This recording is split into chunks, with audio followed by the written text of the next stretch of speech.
अब आपको डरना नहीं है, डराना नहीं है। इन्होंने हमारे ऑफिस पे धमकाकर, ऑफिस को तोड़कर हमें चैलेंज दिया है। चैलेंज क्या है? गुजरात के चुनाव में मैं आपको बता रहा हूं, हम सब मिलकर इनको गुजरात में हराने जा रहे हैं। जो हमने कहा, और लिख के ले लो, कांग्रेस पार्टी की जो आत्मा है वो गुजरात के चुनाव में लड़ेगी और नरेंद्र मोदी और बीजेपी को गुजरात में जैसे हमने अयोध्या में हराया है, वैसे ही हम गुजरात में इनको हराने जा रहे हैं। कौन हराएगा? हमारे लीडर हराएंगे, हमारे बब्बर शेठ टाइगर हराएंगे। राहुल गांधी ने सर आज कहा है कि जैसे अयोध्या में हम लोगों ने बीजेपी और एनडीए को हराया है, वैसे ही अहमदाबाद में यानी कि गुजरात में भी हराएंगे। पहले तो राहुल जी समझ जाएं कि अयोध्या वो पार्लियामेंट में भी कह रहे थे, अयोध्या नहीं फैजाबाद विधानसभा है, लोकसभा है, अयोध्या उसकी एक विधानसभा है। ऐसे में अगर ये लोग सोच रहे हैं कि वहां की जीत इनके लिए कोई बहुत बड़ी जीत है, हम लोग भी आकलन कर रहे हैं कि कहाँ पे क्या कमी रही, चूक रही।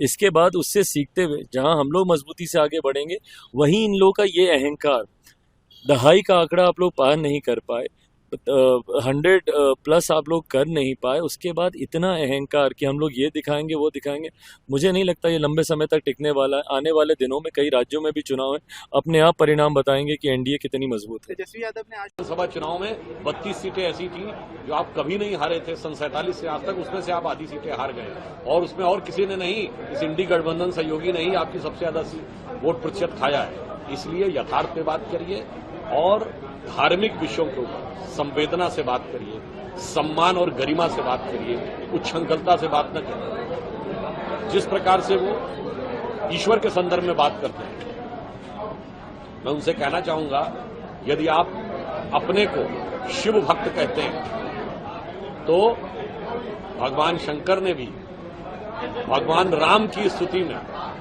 जय राम रमा रमणम शमनम भवताप भयाकुल ताहि जन्म बाकायदा स्तुति गाई। और आप श्री राम के प्रति इस प्रकार का भाव रखते हैं, अगर नहीं है तो फिर आप समझ लीजिए आपकी भक्ति श्री राम की भक्ति नहीं है। शिव का भक्त तो राम के विरोधी भी थे। आप स्वयं समझ लीजिए आपकी भक्ति किस स्तर की है। पुनः मैं ये भी कहना चाहूंगा, अहंकार को छोड़िए, अभिमान को छोड़िए और सरलता के साथ, ईमानदारी के साथ और विनम्रता के साथ धार्मिक विषयों पे बोलिए। जो रामचरितमानस में लिखा है, अजहु तात त्यागी अभिमाना भजहु राम हुई है कल्याण। अभिमान को त्यागिए और गंभीरता गरिमा से बात करिए। और जिस तरीके से वो उच्छृंखलता दिखा रहे हैं, तो मुझे वो उर्दू की नज्म की वो लाइन बहुत उपयुक्त नजर आती है राहुल गांधी जी पे। वैसे वो पहली लाइन तो थोड़ा इश्क मोहब्बत के ऊपर थी कि खामोश लब है, झुकी है पलकें, दिलों में उल्फत नई नई है। उसकी आखिरी लाइन इस समय इन पे बिल्कुल फिट बैठती है कि जरा सा कुदरत ने क्या नवाजा कि आके बैठे हो पहली सफ इन फर्स्ट रो प्रथम पंक्ति। जरा सा कुदरत ने क्या नवाजा कि आके बैठे हो पहली सफ में, अभी से उड़ने लगे हवा में, अभी तो शोहरत नई नहीं।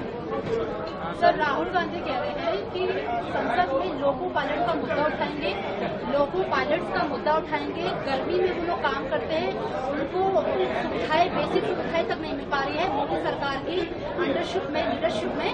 वो उस मुद्दे को संसद में उठाने की बात। देखिए, वो एक सांसद के रूप में और नेता प्रतिपक्ष रूप में कोई भी मुद्दा उठाने के लिए स्वतंत्र है। मगर मैं उनसे कहना चाहूंगा, आप ध्यान रखिए, आप सिर्फ विपक्ष में नहीं है, अनेक राज्यों में सत्ता में है, वहां परफॉर्म करके दिखाइए। तो आपने कहा था कि 1 जुलाई से जैसे ही 5 जून आएगी 8,500 रुपए खटाखट आने लगेंगे। तो जिन राज्यों में आपकी सरकार है वहां दीजिए खटाखट। आप कहेंगे राज्य सरकार के पास धन कम है तो 6,000 दीजिए।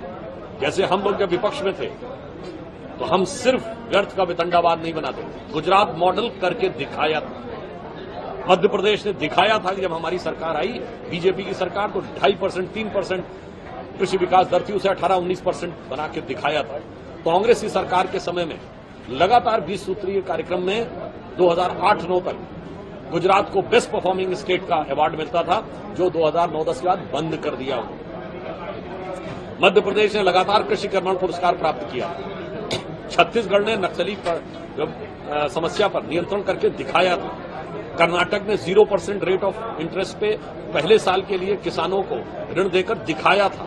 तो महोदय कुछ करके दिखाइए, सिर्फ व्यर्थ का विवाद मत बनाइए। आपकी सरकार है, मैं आपको चुनौती देता हूं, अपने मॉडल परफॉर्म करके दिखाइए। मैंने जैसे कहा कि हमारे यूपीए शासनकाल में भाजपा शासित सभी राज्यों में कृषि विकास दर 10% से ऊपर है। आप बताइए कि आपके यहां कितने विकास दर है? उल्टा, आप तो उल्टा कर रहे हैं। कर्नाटक में आपकी सरकार आई, आपने पेट्रोल के रेट बढ़ा दिए, पानी के रेट बढ़ा दिए। हिमाचल में सरकार आई, वो भी आपने रेट बढ़ा दिए। तो हकीकत यह है कि न कभी किया जब सत्ता में रहे 50 साल तक, न 2004 से 14 तक केंद्र में किया, न आज राज्यों में जहां कर रहे हैं, और केवल व्यर्थ का विवाद और व्यर्थ का प्रलाप।